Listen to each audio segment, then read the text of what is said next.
Marahay na hapon sa Indugabos. Good afternoon to everyone. Sister Jessie po. Shout out kay Mrs. Mildred Perete who is celebrating her 88th birthday today.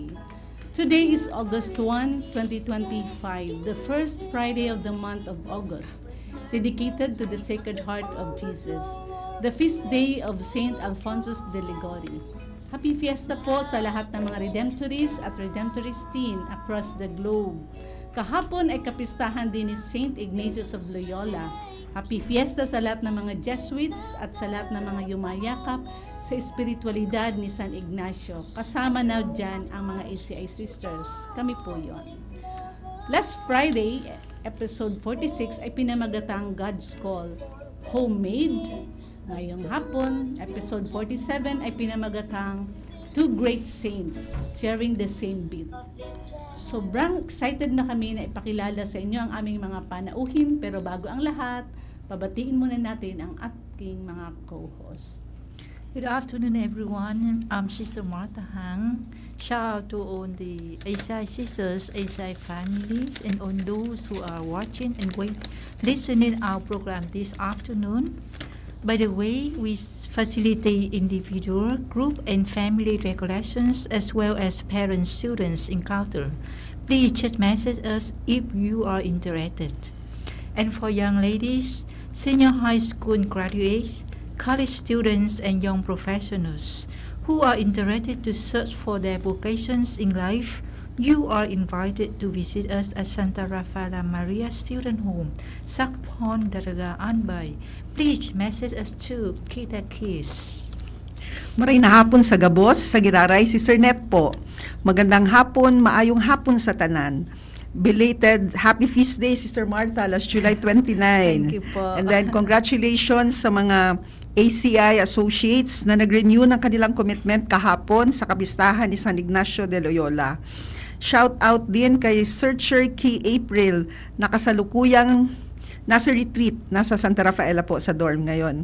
And then shout out kay Hana at sa lahat ng mga sumusuporta sa Usapang Bokasyon ACI, labi na sa ako ang papa ug sa ako ang mga igsuon. Alin po ba ang mas pamilyar o mas matunog sa inyo? Ang Redemptorist o si Saint Alphonsus Liguori? Ang mga Jesuita o si San Ignacio de Loyola? Either way, mas makikilala pa natin sina Saint Alphonsus at Saint Ignatius sa pamamagitan ng sharing ng ating mga bisita. Two remarkable saints. Sabi baga, there is no saint without a past and no sinner without a future. Ano naman kaya ang kwento ng buhay ng ating mga santo na pag-uusapan ngayong hapon? The two, coming from different generations and different paths, yet sharing the same beat. Today we'll discover what or who this beat is that they shared. Samahan niyo po kami sa aming episode 47, Two Great Saints Sharing the Same Beat. Okay? At ito na nga po ang ating mga panauhin sa hapong ito. Welcome po and please introduce yourself at mag-shoutout na rin po. Hello, Father. Good afternoon. Good afternoon po. Good afternoon po. Happy Fiesta, Father Fiesta. Mel. And yesterday din, Father Martin. Fiesta po. Thank you Oo nga very eh. much. Yeah. Back to back. Thank you po. Makipiesta po kayo dito mamaya. Oo nga Yeah. eh. Oo Ako. nga. Invitation received. Yeah. Salamat. Sister Hang? Ay, So Father, magandang hapon po sa inyong lahat. Ako po si Father Martin Licop ng Kapisanan ni Jesus. Na-assign po ako sa Ateneo de Naga for 6 years, pero ngayon po nasa Iloilo na po ako. So magandang hapon po sa inyong lahat. pero you are from where, Father po? Province of origin? Originally po, I'm from Quezon Province, but I grew up in Manila. So, Tagalog na Tagalog si Father. Parehong Tagalog to. Sige po, Father. Thank you, Father Martin. Ako naman po si Father Mel Dasilio. Ako po ay 9 years na pong pari ng Redemptorist Congregation. Ako po ay naka-assign dito ngayon sa LA, sa Legazpi, Albay. Nasa ika-3 taon na po ako dito po sa Bicol. Ako po ay taga Batangas. Batangas, Batangan ng yan. mga Tagalog talaga. Batanggen. Yeah. Ang maalala namin kay Father Mel, lagi kami nakasmile pag siya ang nag-homily. Pero hindi lang, pero malalim, Father. Malalim. Nandiyan lahat ang rekado, kumpletos rekados, kumbaga. Fathers, if there's something that you would like young people to know about your saints, Saint Ignatius and Saint Alphonsus respectively, what would it be?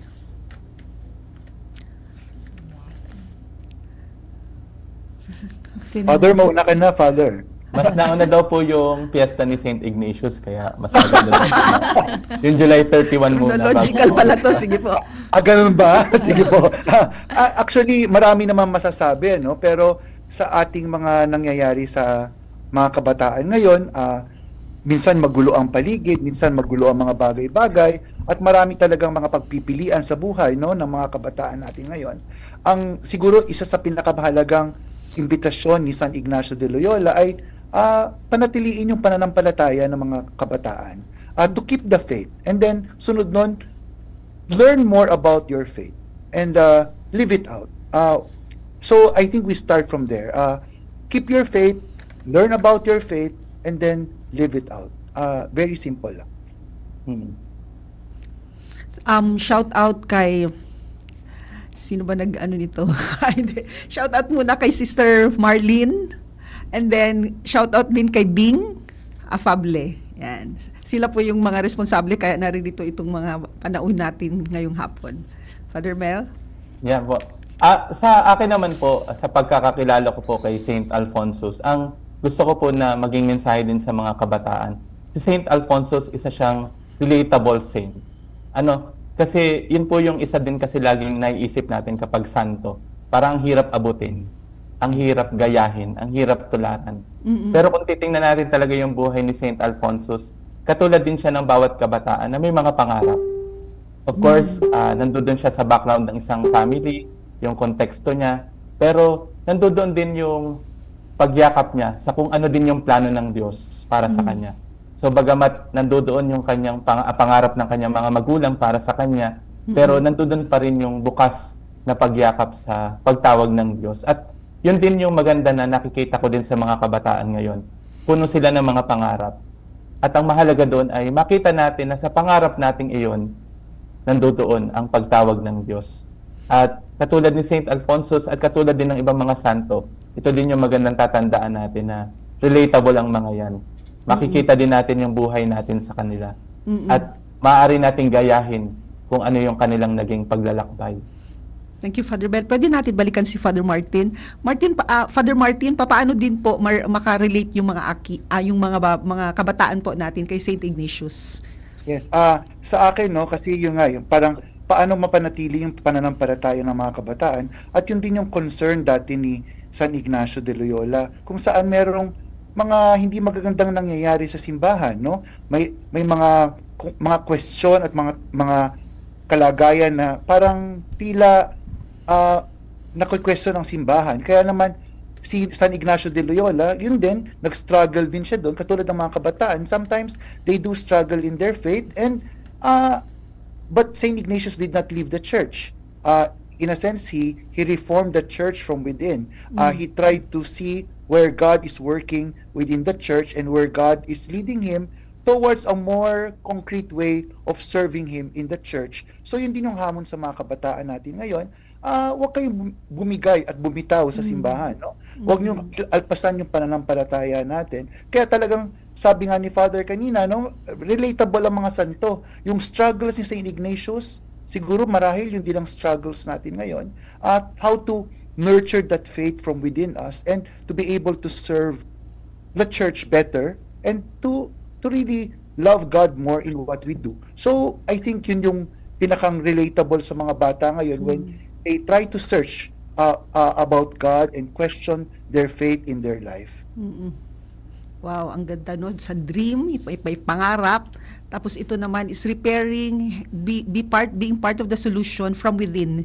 Huwag ka agad i-condemn na lilipat agad na ibang religion.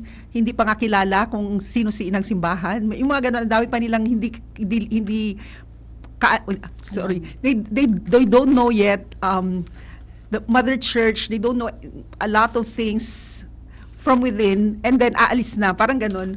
So mahalaga po yun na makaka-relate kasi my struggle si St. Ignatius kasi that time of course yung generation nila, anong generation ba yun? Dark Ages ba yun? Anong generation nga yung kay St. Ignatius na may Reformation? O Yes. yung panahon na yon na medyo challenging yung simbahan, and yet he was there as part of the solution. Instead of condemning, he allowed himself to help in the healing process of the church. Ayan. So both saints can be considered having late vocation, right? So briefly, would you like to share some highlights of their vocation story, Father? Yes, si St. Ignatius of Loyola, kasi hindi naman talaga dati na katulad natin ngayon, merong high school, merong college, may ano, no? So, si St. Ignatius talaga pinalaki siya para magsilbi sa hari, no? At sa maging sundalo, no? At doon hindi kailangan may formal na pag-aaral. Pero nung nagkaroon siya ng conversion, at the age of 30, nung 33 siya, 33 years old, kasabayan niya yung mga maliliit na bata na nag-aaral ng Latin. So, ganun ka late yung kanyang sinasabi natin. Kasi, yun nga, nung ako pumasok sa seminaryo, hindi ko akalain na ang 30 pala, late vocation na. Pero, yun din yung ano, no, sa konteksto kasi natin, late vocation na yung 30 up. So, ganun din si St. Ignatius, no? Marami siyang pinagdaanan sa mundo, pero dumating yung conversion niya at the age of 30 para lang magkaroon siya ng puso sa bukasyon. So, yun yung maikling kwento ni San Ignacio de Loyola. Thank you. Father Mel? Si Saint Alphonsus naman po, actually nung medyo bata-bata pa siya, na sa age ng around 14-15, gusto na po talaga niya magpari. Pero, dahil daw po meron siyang kapatid na pumasok sa Jesuits. Actually po, yan, may kapatid po siya dati na pumasok sa mga Jesuita. Ang sabi ng tatay niya ay, huwag ka na munang pumasok. At the age of 15, nag-aral na po siya ng canon law. So, civil and canon law. Actually, at the age of 16, meron na po siyang doctorate sa civil and canon law. And at the age of 16, 17, nagpa-practice na po siya ng pagiging isang abogado. So kung si St. Ignatius merong canon ball, si St. Alphonsus naman po nag-canon law. So ibig sabihin po doon sa nangyari pong yan kay St. Alphonsus. So nag-umpisa po siya bilang isang lawyer. And then actually po napakagaling niya. Isa po siya sa mga kinikilala doon po sa Naples na isa sa mga abogado na hindi pa nakakatikim ng talo. Pero may nangyari po na noong age na 20 years old na po siya, ay nagkaroon po siya ng isang kaso na kung saan doon siya natalo. Pero ang problema po noon ay hindi po dahil hindi siya magaling, hindi siya mahusay, kundi ang nangyari po ay doon niya na-realize even justice can be bought. At doon po nagsimula ang mga realization niya tungkol sa mundo. And during that time, of course, ang sabi pa nga niya, world, I know you now. Nakita ko kung ano ang mga kalagayan ng mundo. And doon ako bumabalik doon sa sinasabi kanina ni Father na kahit sa mga kabataan, doon natin magandang makita, ito ang nangyayari sa ating mundo. But katulad ni St. Alphonsus, ang inisip niya, paano ako makakakontribute as a solution doon sa nangyayari ng mundo. So maganda na makita natin din na katulad po ng mga santo, sana makita rin natin ang ating sarili. Ano ba yung aking may co-contribute? Hindi ibig sabihin na ganito ang nangyayari sa ating paligid, bibigay na tayo, susuko na tayo. Pero katulad din po ng mga santong ito, ano ba yung kaya kong maibahagi para sa paghilom ng mundo? Yeah. Yeah. What do you think was the main turning points of the road or path they decided to treat po?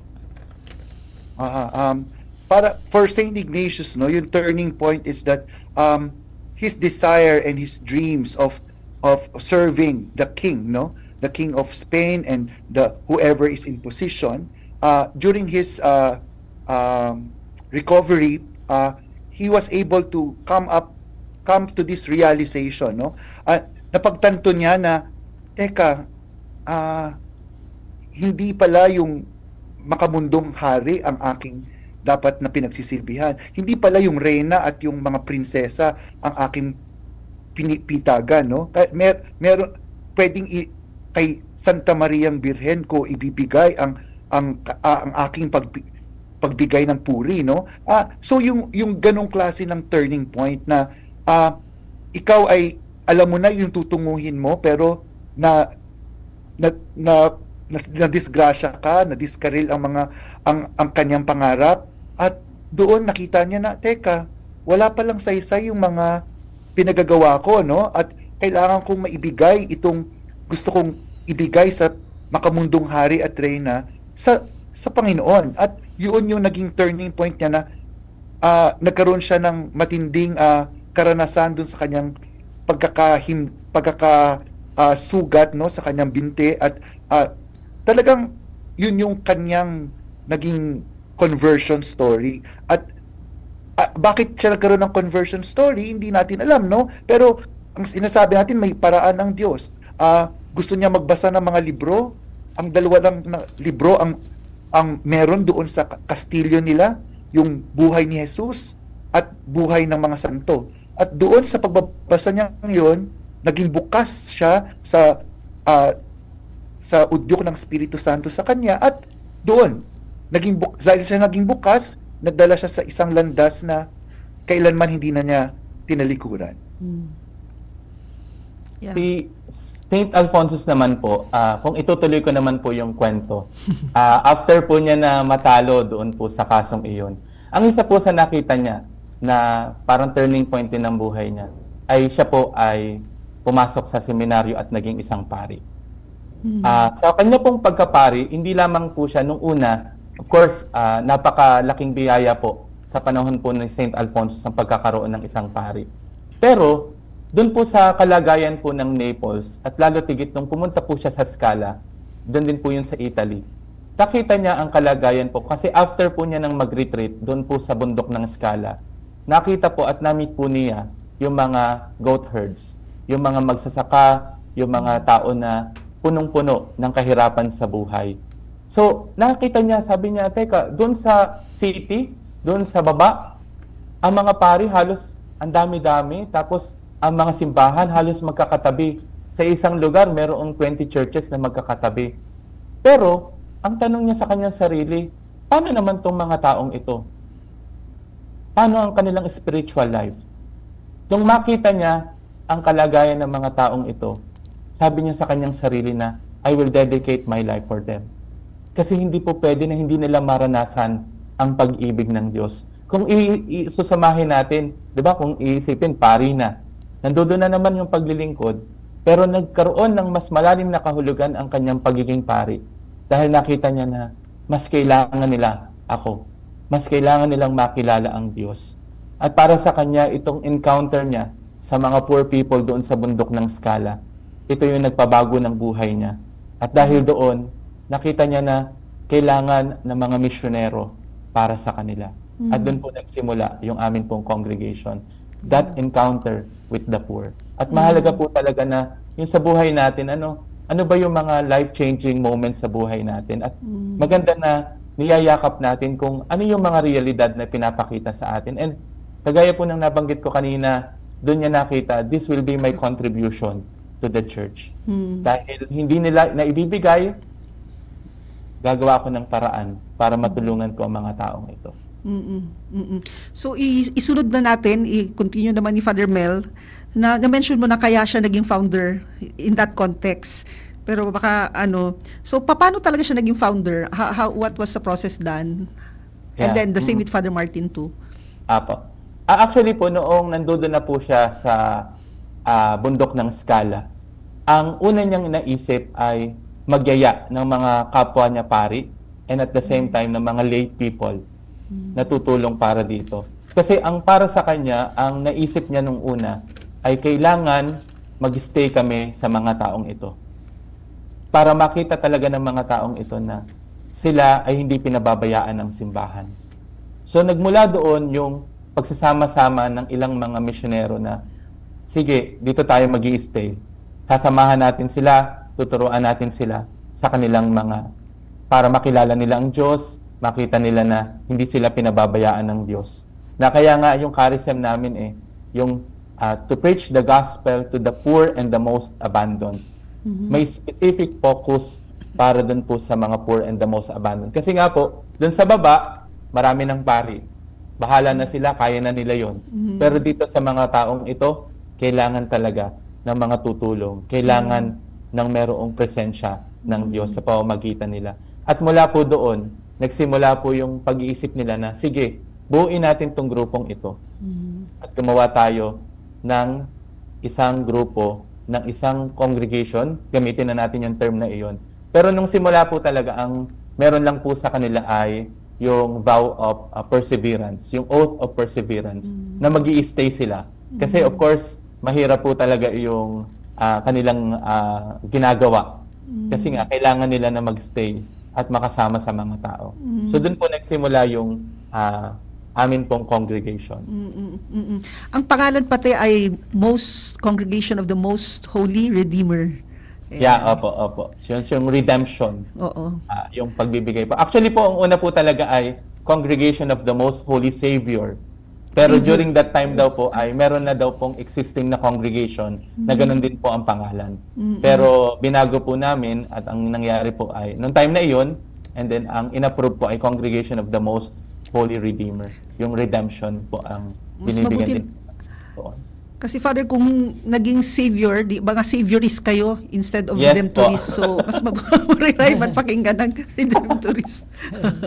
Redemption. So, nagamit niya ba yung kanyang pagiging abogado sa kanyang mission? Yes po, opo. Pero ang maganda lang po na talagang titingnan doon, syempre, di ba, pag lawyer, of course, di ba, parang, noong time pong iyon, rigidity. Yon. Pero sa kanya po, kaya po naging kilala din si St. Alfonso sa moral theology. Ang pinakamahalaga din po talaga sa kanya doon ay yung kalagayan ng mga tao. Kung dati po, nung panahon na yun yung tinatawag pong Jansenist or Jansenism, na kakonti lang daw po ang masisave. Sino lang yung nakakaalam, marunong kung sino yung Diyos, yun lamang ang masasalba. Pero para sa kanya, yun, ang batas ng Diyos ay pag-ibig. Ang pagmamahal ng Diyos ay umaapaw. Kaya nga po, yun yung plentiful redemption. So, doon po niya ginamit talaga yung pagiging lawyer and at the same time, yung kanya din pong charism. So, you go out to the peripheries para makilala ka is for all, for everyone. Yeah. Yeah, thank you. Thank you, Father Mel. Father Martin? Yes, si San Ignacio, no, hindi naman talaga niya gustong gumawa ng isang congregation o isang order.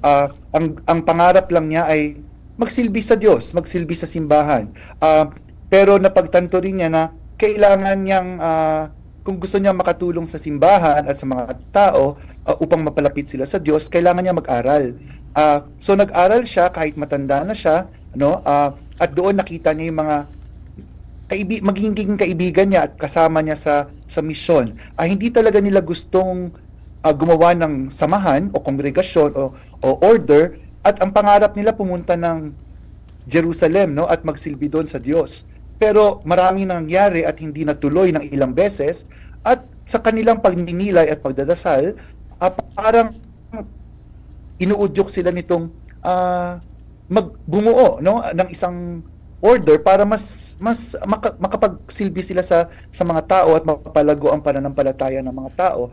At doon nagnilay sila at nanalangin, at parang dinala sila sa isang yugto ng kanilang samahan na sila'y ibibigay nila ang kanilang sarili at sa simbahan, at pumunta sila sa Santo Papa para i-present yung sarili nila upang magsilbi. At doon nabuo yung tinatawag nilang unang Friends in the Lord, and then sunod Companions of Jesus. Pero kaya nga sa Latin, no, parang walang kasing companions na tinatawag do sa salita, no. Ang merong pinakamalapit, Societas Jesu, kaya naging Society of Jesus rather than Company of Jesus, no. So kasi mas gusto talaga nila na they are to be known as companions of Jesus, no? And the closest thing or word that can be used is society. So we became known as the Society of Jesus. So doon nag-umpisa, at si San Ignacio ayaw din niya maging unang general ng order ng Society of Jesus, pero siya ang pinili, no? At bumigay na rin siya at umuo siya na mamuno na bilang isang unang general sa kapisanan ni Jesus. Yeah. Si Saint Alphonsus, canon lawyer, so professional siya. And then si Saint Ignatius din po ay sundalo. Paano niya managamit yung kanyang pagiging sundalo bilang tagapagtatag ng kapisanan? Marahil nagamit ni San Ignacio yung pagiging sundalo niya dun sa pag-organize niya ng kapisanan ni Jesus, yung the way he deals with the people in the congregation, at saka yung pagsusulat niya ng yung talagang pag-deploy ng mga tao, no? Tapos syempre siguro nga nakuha rin niya na yung bilang sundalo, yung vow of obedience, no? Gusto niya ang mga Jesuita malakas doon sa vow of obedience, no? So siguro doon lang nagmula yon, yung kanyang pagiging sundalo, at saka talagang very organized yung kanyang naging general siya, yung pagtanggap ng mga sulat mula sa iba't ibang panig ng mundo kung saan nandun yung mga Jesuita. Tapos ito rin, nagre-reply din siya, no? Sinasagot niya lahat ng sulat na ito. At siguro nadala niya yun sa kanyang training, no, in terms of being a soldier. Talaga, grace builds on nature. And then, Father, sabi mo na ang original is Company of Jesus, no, instead of society. So malakas din kayo sa accompaniment in different ways, particularly Yes, mga po. spiritual exercises and all.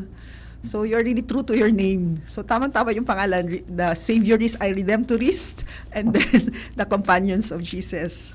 Time check. Okay, time check. It's 1:33. Yeah. Optin Capsule. Alagaan ang paningin sa tulong ng Optin. Kitang-kita ang kalusugan ng mata. Plemex. Pag may ubo o hika, Plemex agad. Basta lagundi, Plemex. Artisan Joint Supplement. Bumabagal ang galaw dahil sa joint pain at arthritis. Mag-Artisan. Plemex for kids. Mommies, agapan agad ang ubo at plemang nakabara. Pambatang lagundi.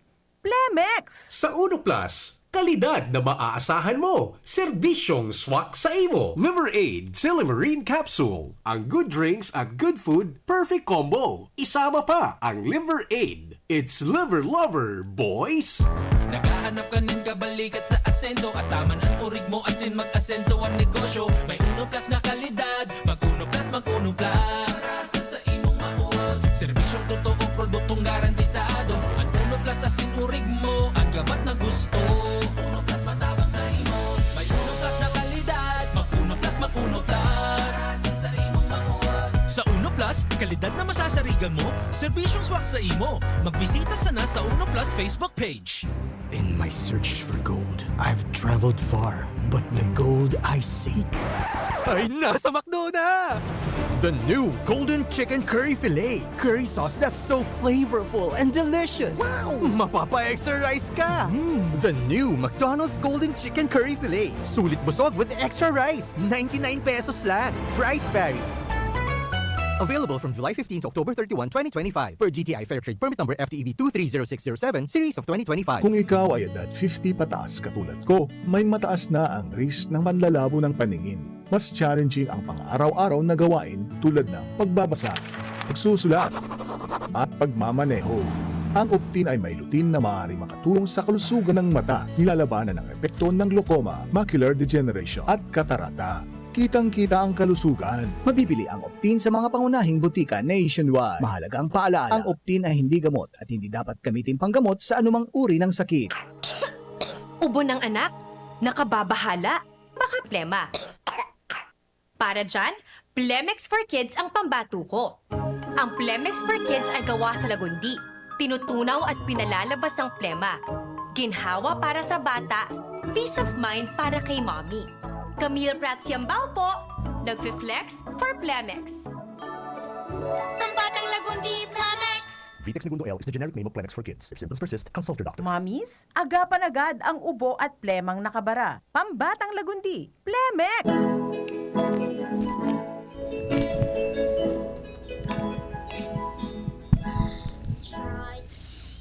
Welcome back sa ating programang Usapang Bukasyon, ACI, episode 47 na pinamagatang Two Great Saints Sharing the Same Beat. So, Father Mel and Father Martin, pwede po kayong mag-promote ng inyong congregation at this moment. Yes. So thank you very much, sister, for this invitation.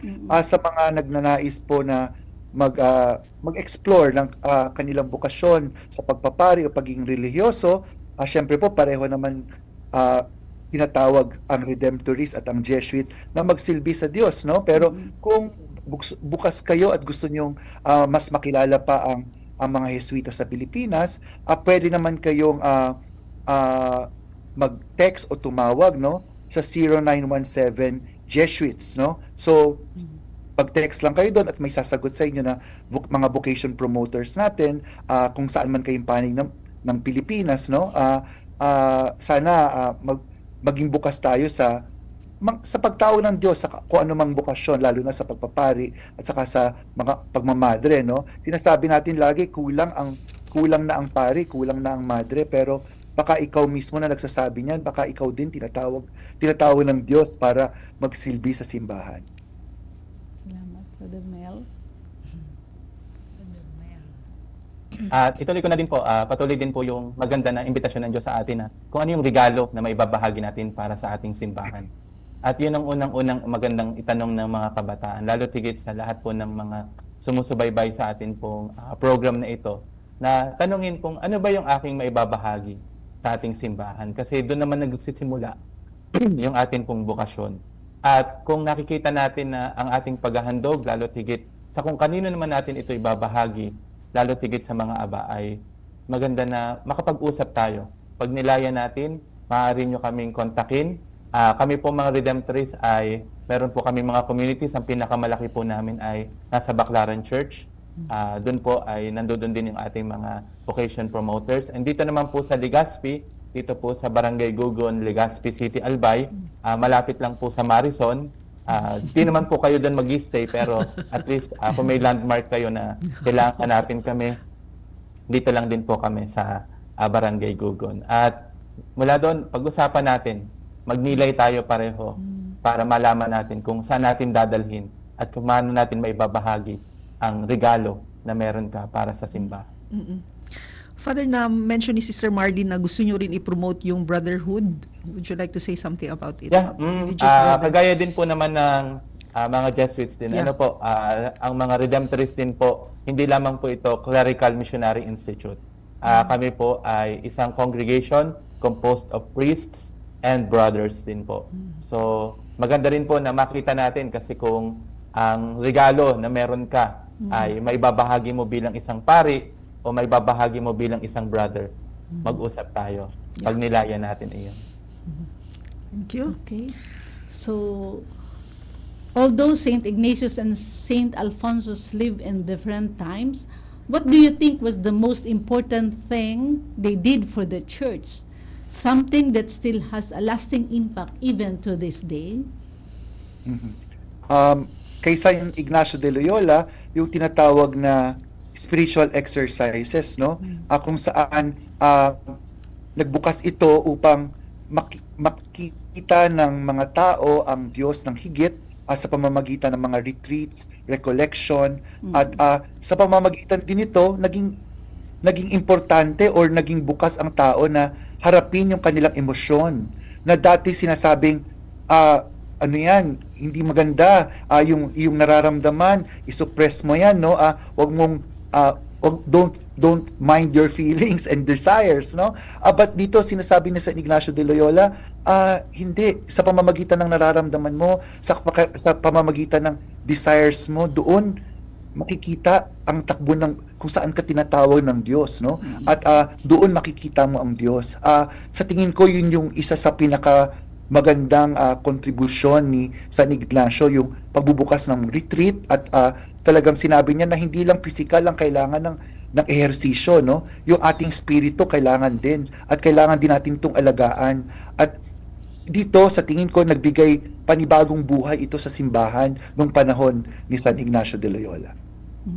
Salamat po, Father. Na hanggang ngayon ay hindi lang sa mga pari, hindi lang sa mga madre, pero sa mga laiko. Marami ng mga even SD na mga trained ng ano ba, CIS. Oh, yun. Yes. Oo.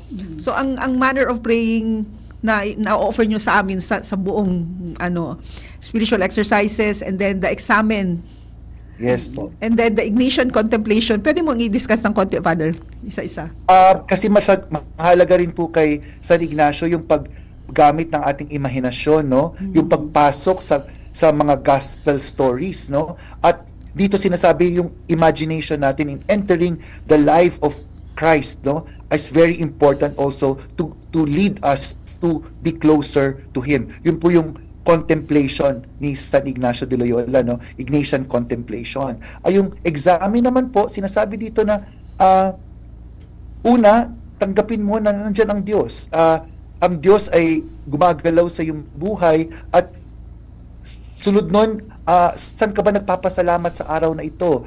Pagkatapos nun, kita mo na nagpapasalamat ka, balikan mo yung mga sandali na yon sa buhay mo at sa araw na yon, at bakit ka nga ba talaga nagpapasalamat dito? Sunod, meron ka bang pagkakamali na ginawa? Balikan mo rin yon. At namnamin yung mga karanasan mo sa araw na ito, sapagkat doon mo makikita sa mga sandaling iyon yung galaw ng Diyos sa iyong buhay. At sumunod dito, yung sa akin, isa pinakamagandang element ng examen ay ano ba yung gusto mo para bukas? Ano yung hiling mo sa Diyos? What will you look forward to for tomorrow? What is your hope for tomorrow, for yourself, for others?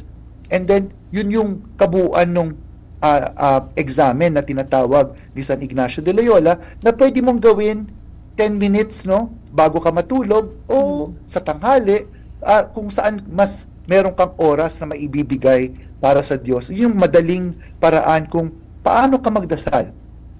Hindi lang basta nagsabi ka ng Our Father, tulog ka na, no? Pero dito sinasabi ni San Ignacio, balikan mo sa alaala mo, sa isipan mo, sa puso mo, anong nangyari kanina, at saan mas higit kang tinatawag, at saan ka mas higit na nagmahal, o saan mas higit na nagpakita ang Diyos sa iyong buhay sa araw na ito. So the examen is a key tool for discernment. Yan. Yes. So si Father Mel naman po. Siguro, lang po, affirmation din po sa mga Jesuits, kasi totoo mo talaga, grabe yung contribution nila. Kahit po sa amin, yung experience din po talaga sa amin sa novitiate, doon namin ang unang natutunan, yun nga, consciousness examen. Even po sa amin, after po ng aming theology, ay nagkakaroon din po kami ng 30-day Ignatian retreat. Talagang pumupunta talaga kami, meron kami niyan. And even po, ako din po as a formator, yan, nag-enroll din po ako sa Emmaus Center for Psycho-Spiritual Formation. So kahit po kami, talagang nakikita namin yung contribution din po ng mga Jesuits. Kasi po, malaki po talaga yung contribution na yun para sa ating simbahan. Sa mga Redemptorists naman po, of course, si St. Alphonsus po kasi, hindi po siya katulad ng isa naming santo na si St. Gerard Majella, who is a miracle worker. So parang si St. Alphonsus, mas kilala siya talaga ng mga nasa formation din, seminarist, priest, especially when it comes sa moral theology. Nandoon din po yung sa visit to the Most Blessed Sacrament. So, ibig sabihin yung atin pong dinadasal kapag po tayo pumupunta sa harapan ng Blessed Sacrament. And at the same time, yung libro din po niyang Glories of Mary, na kung saan yung devotion talaga ni St. Alphonsus kay Mama Mary ay talagang mababasa natin. Pero para sa akin, ang pinakamahalaga, siguro po, masaya lang din po ako na nabuo niya yung mga Redemptorists. Tingin ko po yung congregation, para sa akin, ito yung most important contribution niya. Kasi po, para sa akin ay nakikita ko rin po yung pagpapatuloy ng karisma ni St. Alphonsus. Na yung mga lugar, yung mga tao na inabandona, yung mga tao na nangangailangan na mas makilala pa ang pag-ibig ng Diyos. Yun po yung ipinagpapatuloy namin. At para po sa akin ay, sa tingin ko, yun yung legacy niya. Kasi kapag sinabi nating Saint Alphonsus, o kaya pag sinabi nating Redemptorist, si Saint Alphonsus yan. So para sa akin, yun po yung most important contribution niya sa simbahan. Father Mel, sabi mo ang pinakamalaking simbahan nyo is Baclaran, di ba? Apo. Paano mo nag-umpisa yung debosyon sa ating Mother of Perpetual Help po? Apo. Actually po, hindi naman po talaga noong nagsimula ang ating congregation. Yung congregation po namin ay si Our Mother of Perpetual Help na po ang pinapakilala ng mga Redemptorists. Actually, ang patron po talaga, ang patroness namin ay Immaculate Conception. So, yun po talaga. Pero naging bahagi po iyon ng aming charism, ng aming pong mission, ang pagpapakilala sa Our Mother of Perpetual Help. Dang ipinagkatiwala po sa amin ng simbahan ang larawan ng Ina ng Laging Saklolo. So, mahaba po yung history niya, pero sa nag-exist na po ang mga Redemptorists, nagpapatuloy na sa mission, pero doon po sa kasaysayan noon ay nung ibinigay po ang icon sa amin. Kasi noong nagkaroon po kami ng bahay, ng convent doon po, o ng house doon po sa Rome, yung pinatitirikan po ng bahay na iyon sa Via Merolana sa Italy ay doon daw po nakalagay yung dating simbahan na kung saan mayroon pong debosyon doon sa Our Mother of Perpetual Help.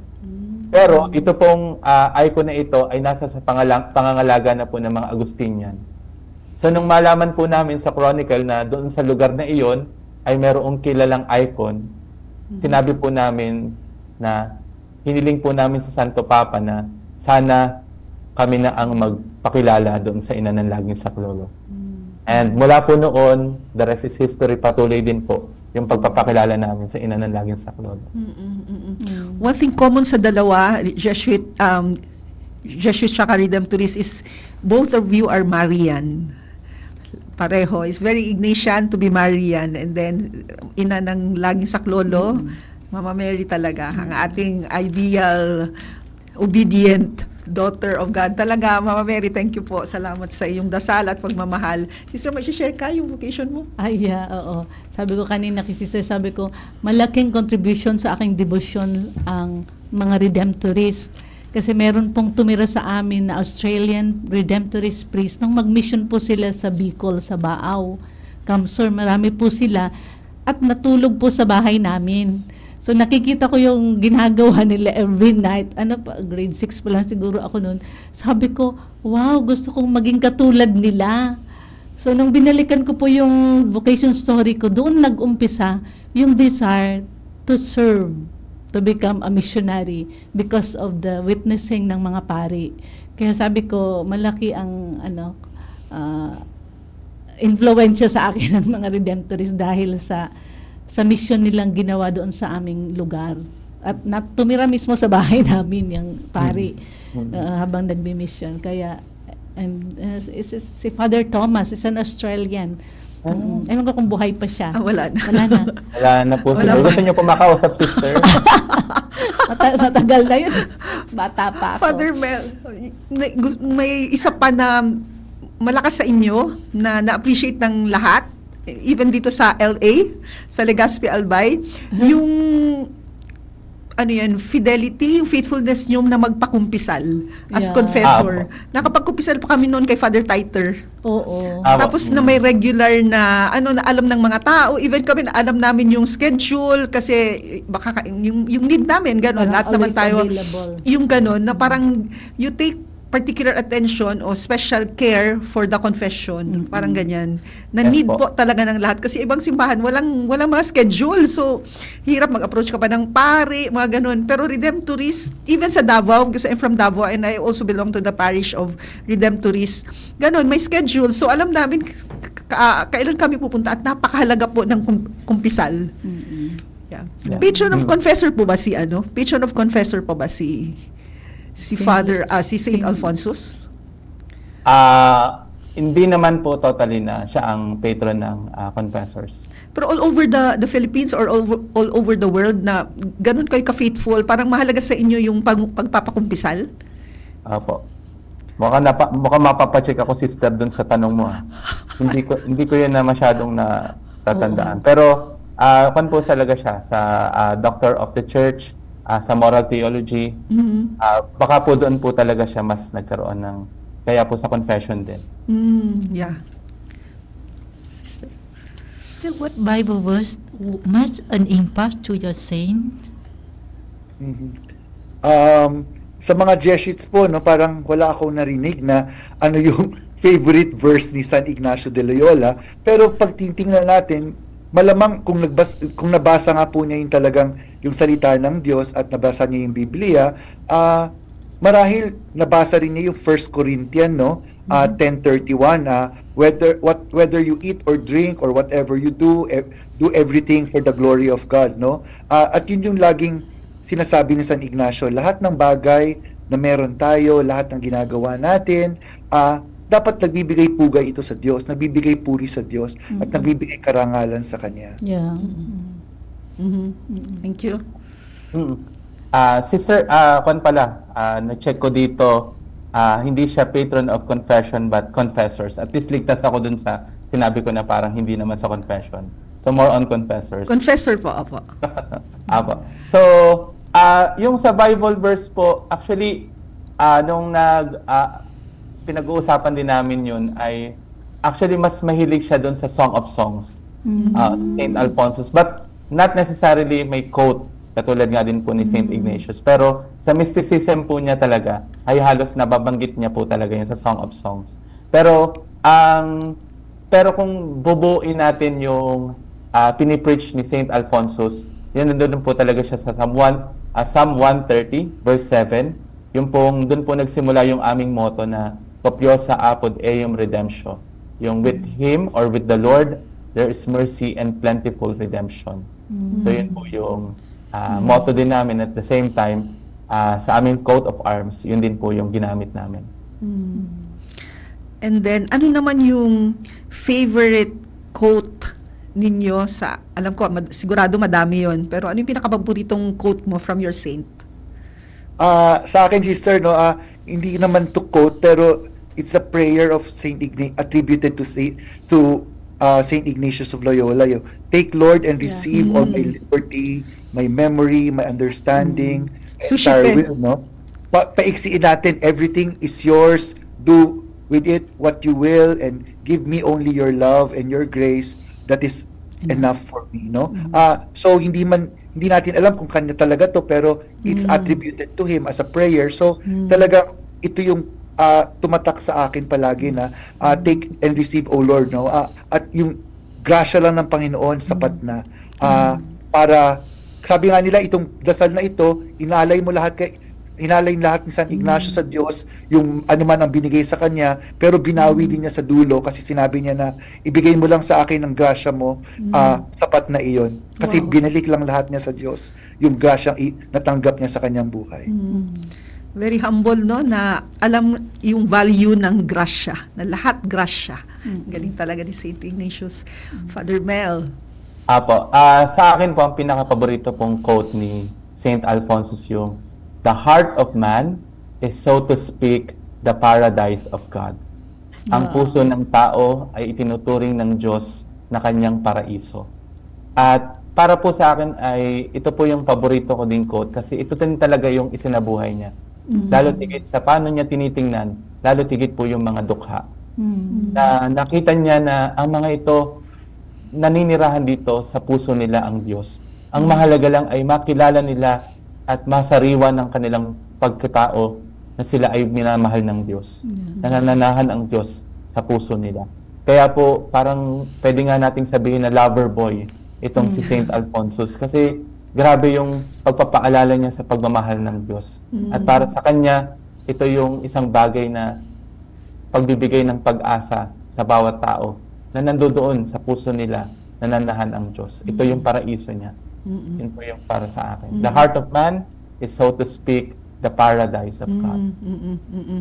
Na-mention mo nga na lover boy. Tas na-connect ko lang doon sa kanyang favorite na na chapter ng Bible is Song of Songs. So, di ba, medyo romantiko at heart person talaga ito pala si Saint Alphonsus. It's nice to know. Wow. So, if Saint Ignatius and Saint Alphonsus were to give a message to the young people, what would it be po?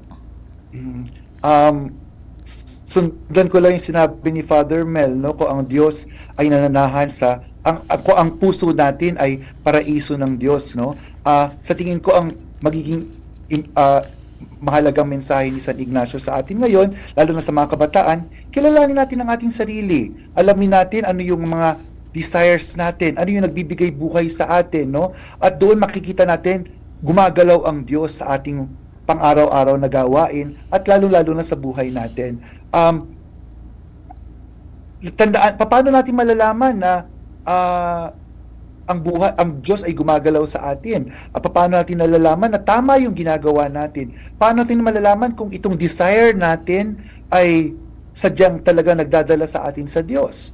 Siguro sasabihin sa atin ni San Ignacio, una tanongin natin, ito bang ginagawa kong ito ay mabuti para sa akin? Pangalawa, mabuti ba to para sa iba?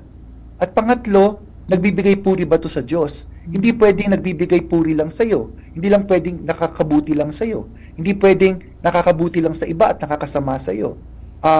At kung ito ay magagawa natin, malamang masasabi ni San Ignacio na tumutungo tayo sa kalooban ng Diyos.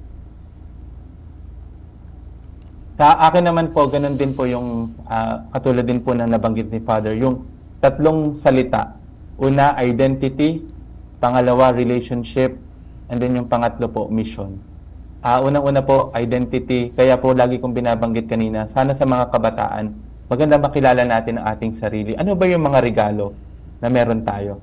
Kasi pag pinag-usapan natin ang bokasyon, yun lagi ang punto de vista. Ano ba yung ano yung pinagkaloob na grasya ng Diyos sa akin? At yung pangalawa, relationship.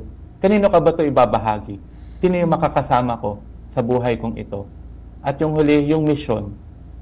Saan ba tayo din dinadala? At ano yung maibabahagi? Ano yung paraan ng maibibigay natin ng ating sarili, yung regalong ito, para dun sa pinagdadalhan sa atin? So sa tingin ko, ito yung magandang maalala ng mga kabataan na lahat tayo naghahanap kung ano yung, sino ba tayo, sino ba yung mamahalin natin, at ano bang paraan ng pagmamahal natin. At ang mahalaga doon ay lagi nating tatanungin ang ating sarili. Ano ba ang aking identity? Sino ba ako? Para kanino ba ako? At ano ba yung may babahagi o paraan ng pagbabahagi ko ng regalo kong ito para sa aking kapwa? Identity, relationship, and mission po. Para kanino ba ako? Whose I am? Whose am I? Yon. Isang malaking karangalan po talaga na maimbitahan at thank you for being our guest. It's a big honor for us for this program to have Sanib Puwersa ang Redemptorist at ang Jesuita. Maraming salamat po, Fathers. Yeah, maraming salamat po. Oo. Okay, so ang bilis ng oras, pero bago tayo magtatapos, anong mensahe ang nais niyong iparating sa mga kabataan na nag-search for their way of direction in life? Yes, iksian na lang natin kasi wala ng oras, no? Una, love manifest in action. Love manifest more in action. Yeah. Know your desire, know where your heart is, and constantly be open to where the Holy Spirit leads you. And most important of all, do not forget to pray. Yeah. Thank you, Father. At gamitin ko na ulit po yung paborito kong quote kay St. Alphonsus, "The heart of man is, so to speak, the paradise of God." Ang bawat isa sa inyo mga kabataan ay punong-puno ng biyaya. Mahal kayo ng Diyos, kaya alam natin, paniwalaan, panghawakan natin na nasa puso ninyo ang ating Panginoon. At sana patuloy natin na kung ano yung naranasan nating pag-ibig ng Diyos, ibahagi natin ito, lalo tigit sa mga may hirap at inabandona. At kung meron man ng mga tanong kayo, nais ninyo na mas palalimin pa natin ang paghahanap at ang pagduklas ninyo, mag-usap tayo. Welcome kayo sa Redemptorist.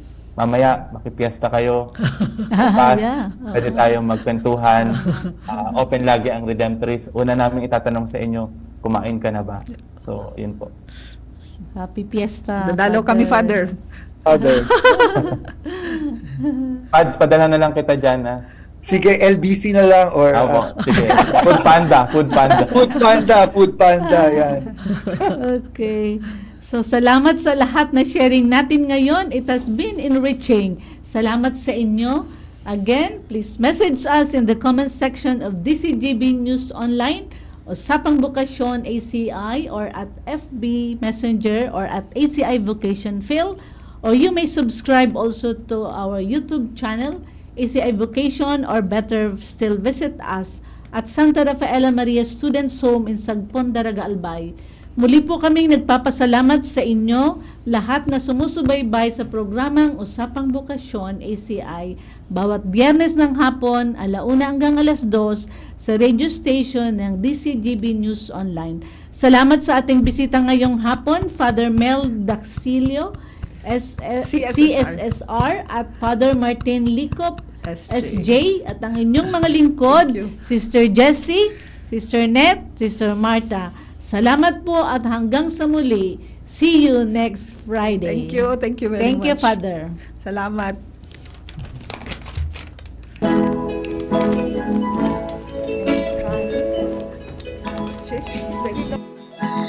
Trying to be a blessing to others.